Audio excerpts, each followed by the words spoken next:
Hello! Today I would like to present you something absolutely amazing that I recently purchased on that vintage Apple PowerBook G4.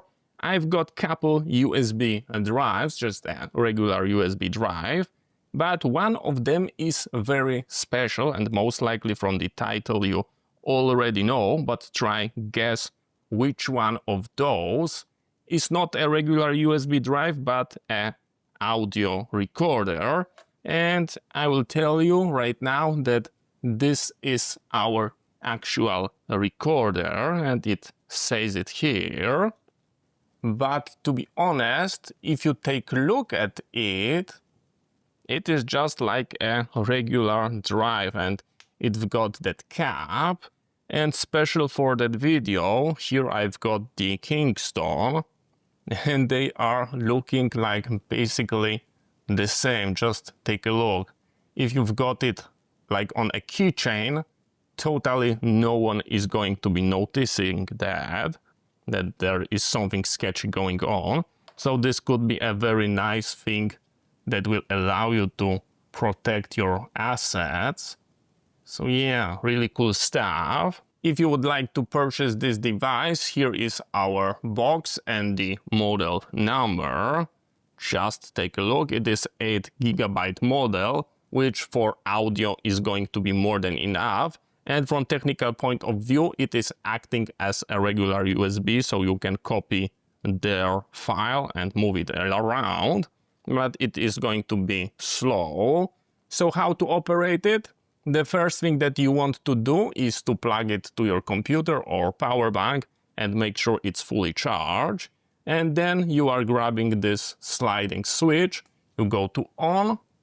It gives you indication that it is starting recording. And now we can put it here and we can switch audio to it. 1, 2, 3, 4, 5. Now I'm talking with my normal voice.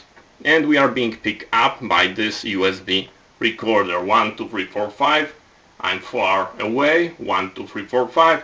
This is how I'm sounding.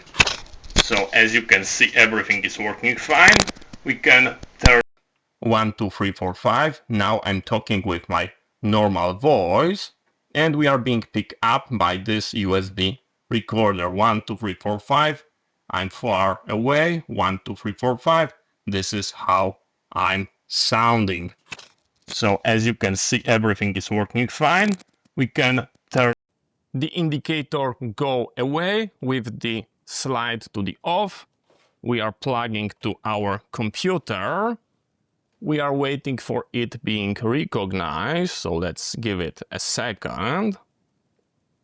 And it should go on my desktop and we've got it. We open it, we go to the record, and if you take a look here, we've got our WAV file, and we can double click it. Actually, I didn't want it to open it with iTunes. I will right click it and go with the QuickTime. Let me check, can I open it with a QuickTime? This is what I want. It's going to be simpler. We hit play. And now we can put it here. And we can switch audio to it. 1, 2, 3, 4, 5. Now I'm talking with my normal voice. In my personal opinion, this very simple thing, it is a really cool piece. Just take a look. Would you spot it? So, thank you very much for watching. I hope you find that interesting. See you next time and bye bye.